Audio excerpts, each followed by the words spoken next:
65 yaşı var. Çinlərində də ağrı var.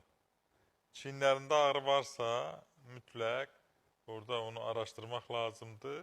Ən azı çiyin nahiyələrini rentgen eləmək lazımdır. Ən azı imkan varsa da oranı MRT eləmək olar, KT ilə də yoxlamaq olar. Bəzi hallarda hətta Doppler ilə də yoxlamaq olur.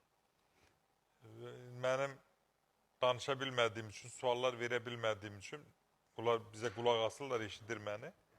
Mənə zəng eləyərsiniz ya atarsınız, müayinəniz varsa onun cavabını. Ev şəraitində də sizə bildim.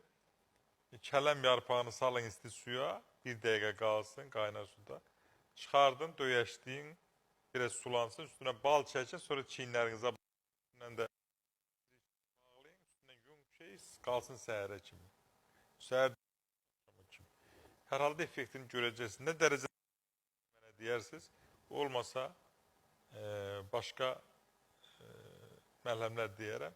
Yemişin kökü də çox gözəl effekt verir o ağrıların götürülməsində. Ancaq gərək orada ehtiyatlı olasan, güclüdür, yandıra bilərsən. Gördün yandırır, onu da açasan.